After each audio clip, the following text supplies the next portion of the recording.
Donc j'avais pris un peu de retard sur les réponses aux exercices, mais je suis en train de le rattraper et donc je suis bientôt en train d'attendre vos réponses plus que de courir après, donc c'est plutôt une bonne chose.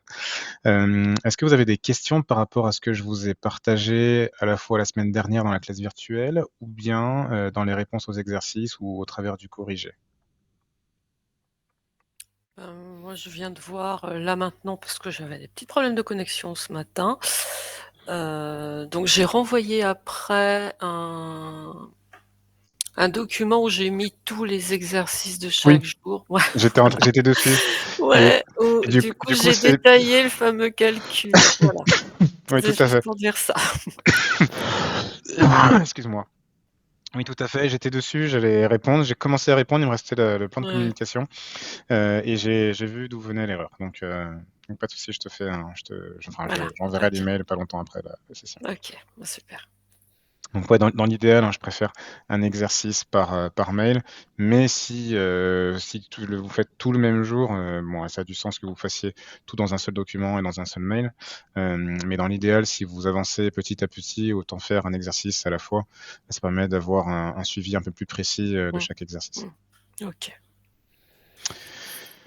Pour ma Euh, part, moi, en tout cas, j'ai bien reçu les réponses aujourd'hui, donc j'ai pu lire tout ça et enfin, c'était assez clair, j'ai pas forcément de retour à faire. Super, ok, parfait. Merci Laura.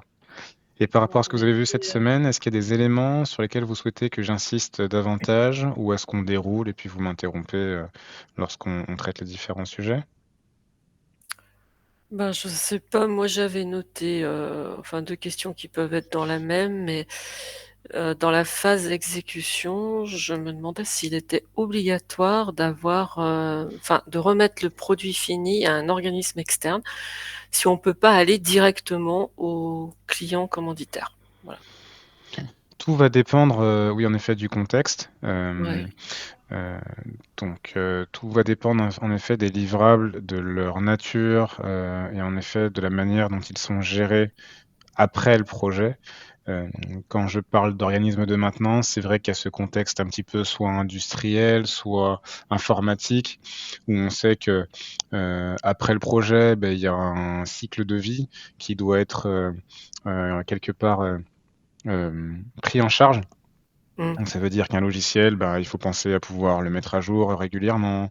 Donc si ça touche, je dis une bêtise, 1 000 utilisateurs, il faut qu'il y ait une personne qui puisse gérer la communication auprès de ces 1 000 utilisateurs en leur disant: «Beh, voilà, D'accord. tel jour, telle heure, attention, ce sera indisponible parce qu'on fait une mise à jour», ou bien gérer les accès.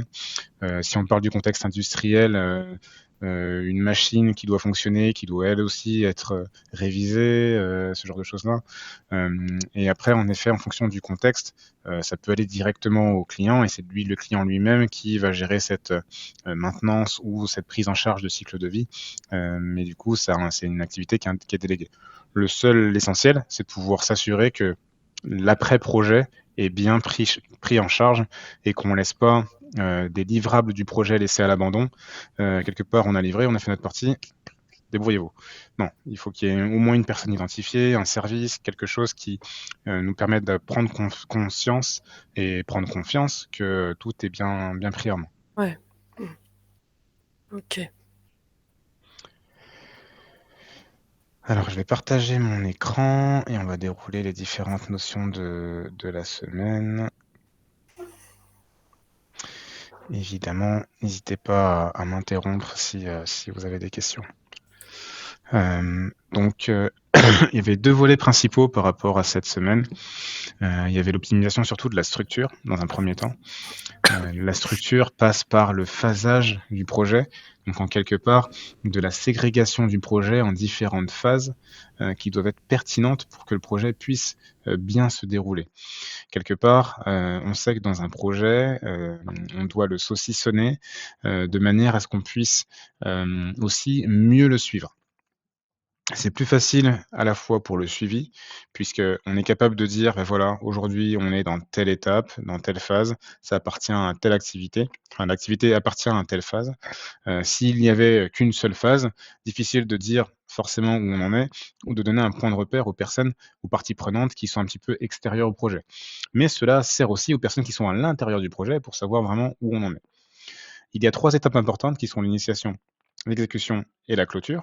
Mais vous pouvez rencontrer des chefs de projet qui vous diront: «Ah non, non, non, un projet pardon, c'est 5 phases, il y a une phase de planification, il y a une phase de design, et cetera, et cetera». Ça pourrait arriver, mais en effet, ces phases de design, de planification font forcément partie de ces 3 phases. La planification, pour moi, elle est continuelle. Ça veut dire que planification, ce n'est pas seulement, heu, mettre sur papier ou dans une slide un planning qui est un planning idéal, puisque au début du projet, vous allez réaliser un planning pour dire: «On va réaliser le projet qui va démarrer de temps à temps avec les phases qui vont se diviser de temps à temps.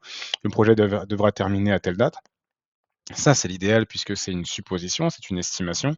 Mais dans la vraie vie, vous allez continuellement réviser ce planning. Donc la phase de planification, si vraiment elle doit exister, elle doit être de l'initiation à la fin de la clôture. Donc quelque part, on la fait tout le temps.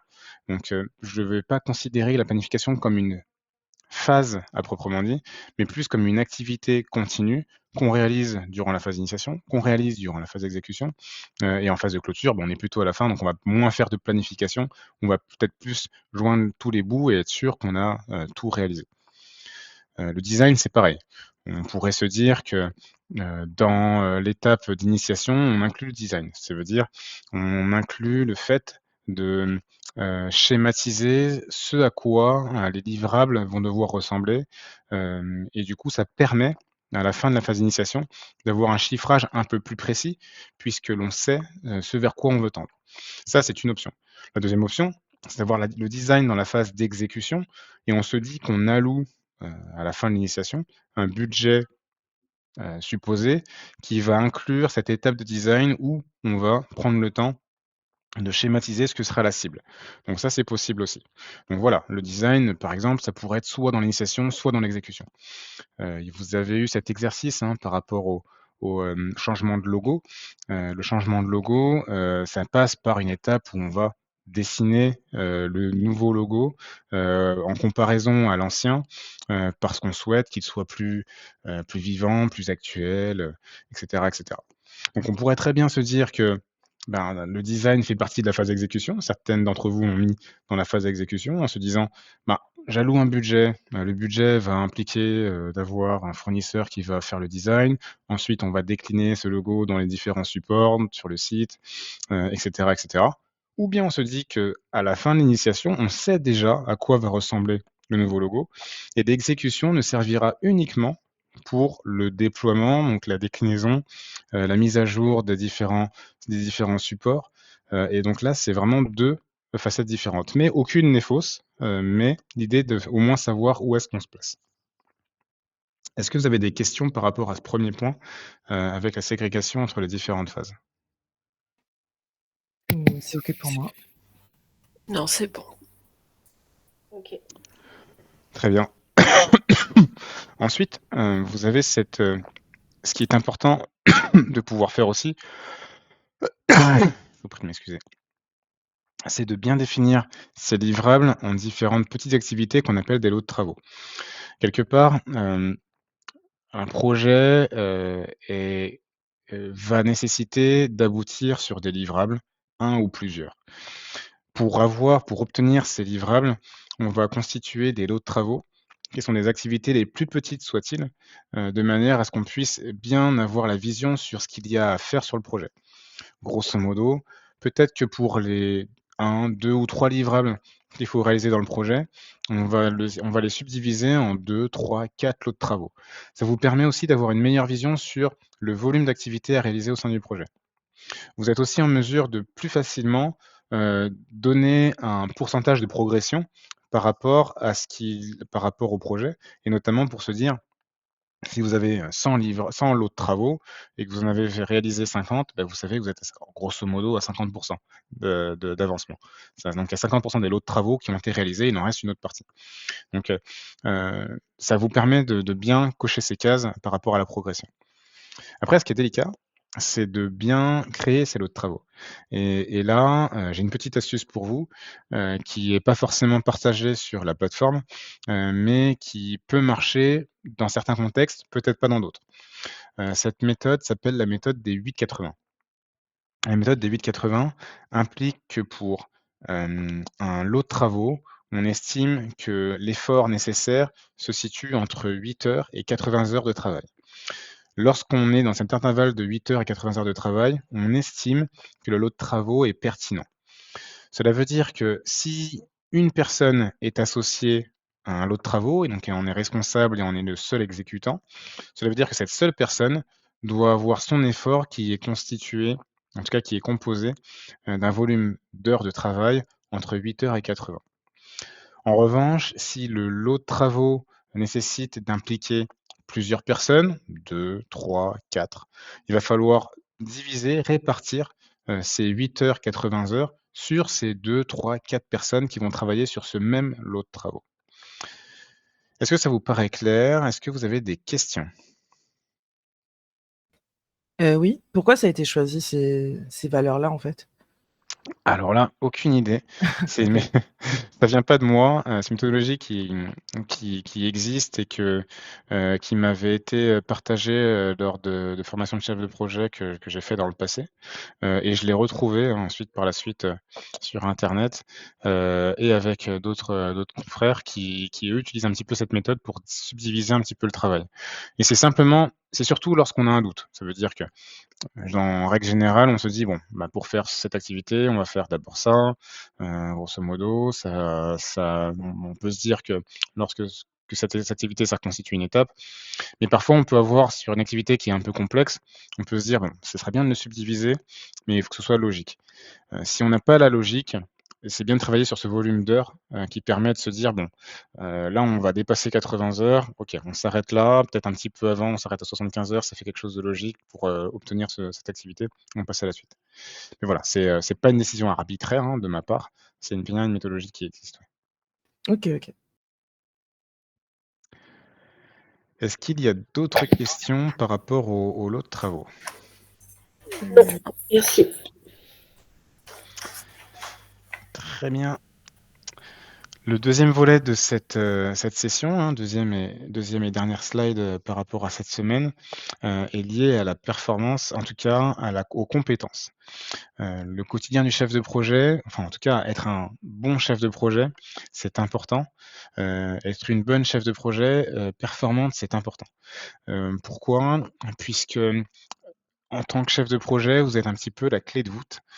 Vous êtes au cœur de plusieurs communications, de plusieurs activités et quelque part, le projet va transpirer à travers vous.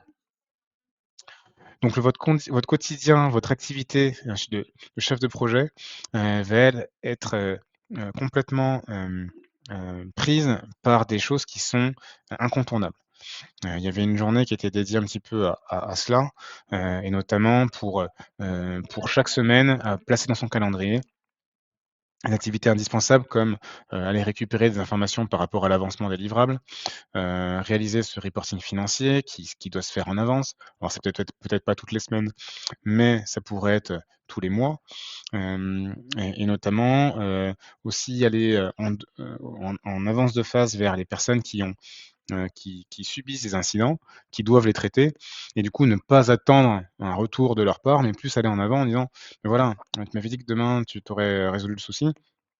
Et où est-ce que tu en es? Est-ce que tu as besoin d'aide?» et cetera. Donc, il faut pouvoir avoir dans son calendrier, des activités qui sont bloquées, pour lesquelles vous savez que vous allez y consacrer du temps et qui pour être sûr que vous n'allez pas être perturbé, ou pollué, lorsque, vous devez, les réaliser.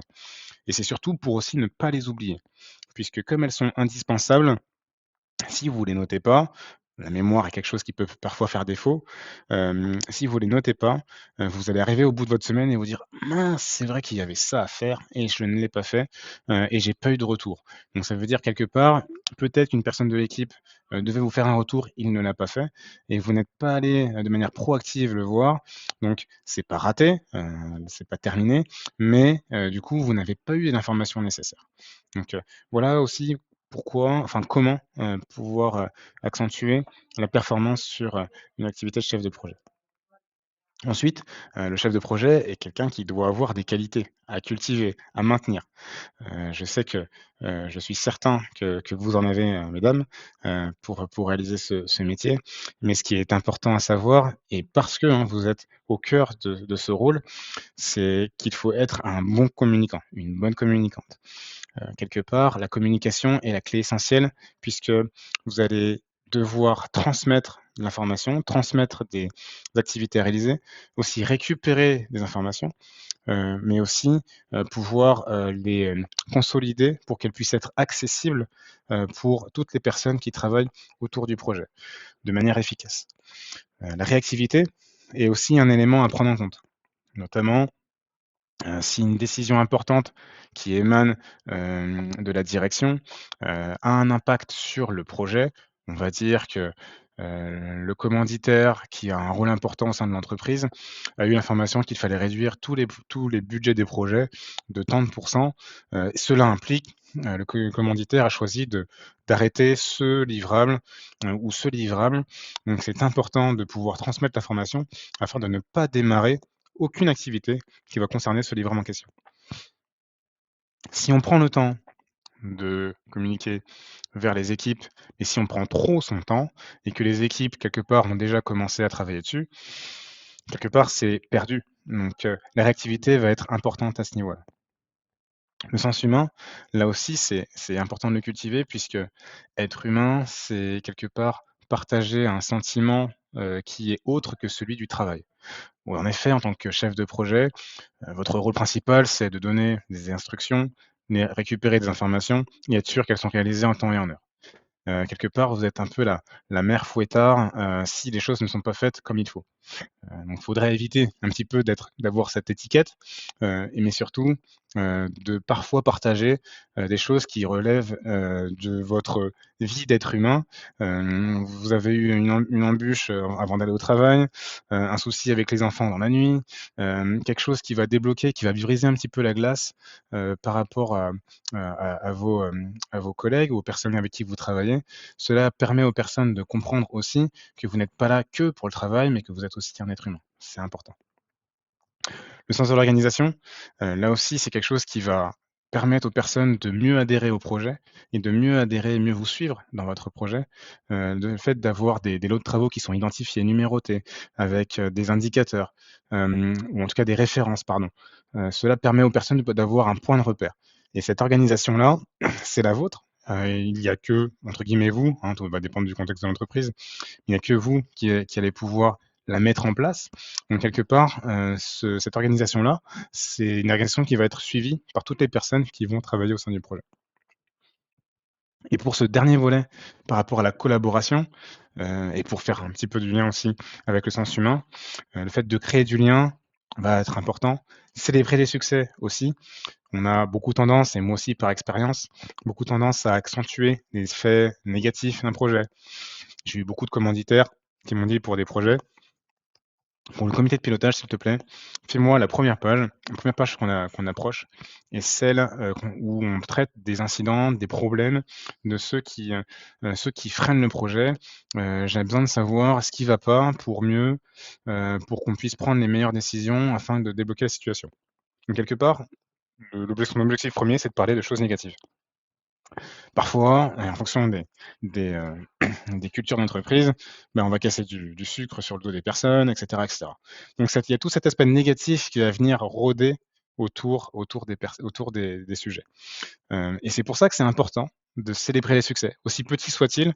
Un incident qui est résolu, qui a permis, de faire avancer le projet, un livrable qui est livré en temps et en heure, des tests, utilisateurs qui sont réalisés avec succès, des utilisateurs eux-mêmes ou des clients qui partagent, leur satisfaction.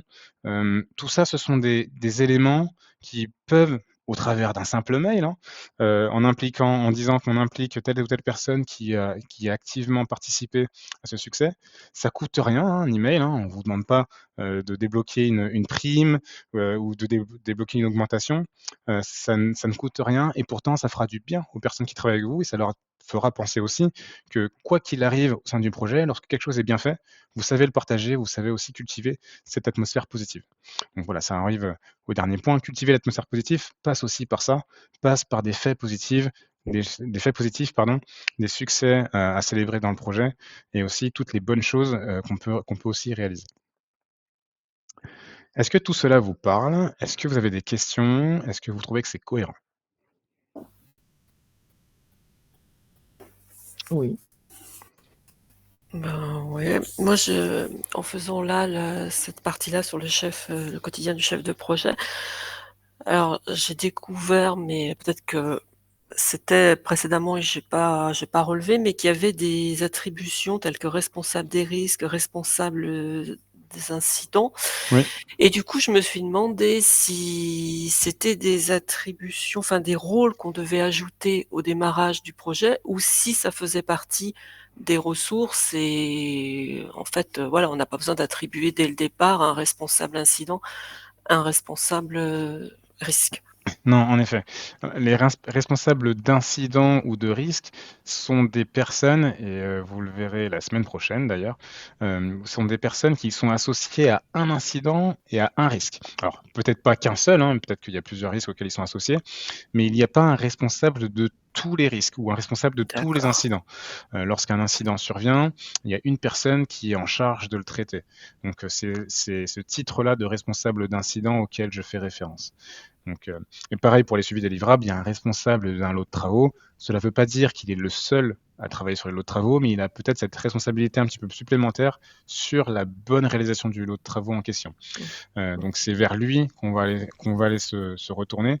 C'est plus facile de se retourner vers une seule personne que vers 3 ou 4, puisque chacun va pouvoir se renvoyer la balle. Si on nomme un responsable de lot de travaux, un responsable d'incident, un responsable de risque, on responsabilise aussi les personnes par rapport à leur activité. Je fais un petit peu une transition et peut-être une digression, mais cela implique que vous n'êtes pas responsable de tout. Et responsabiliser les personnes, ça leur fait aussi du bien de savoir qu'ils sont responsables de quelque chose, puisque quelque part, ils vont prendre la main et prendre peut-être plus à cœur les choses qu'ils ont réalisées. D'accord. Est-ce qu'il y a d'autres questions? Non, merci, c'est très clair. Très bien. Donc la semaine prochaine sera dédiée à l'anticipation, à la proactivité. Donc anticiper, là on parle carrément des risques. La proactivité, c'est aussi au travers des gestion de problèmes et les incidents aussi qui surviennent. Donc là, on est plus dans la partie passive.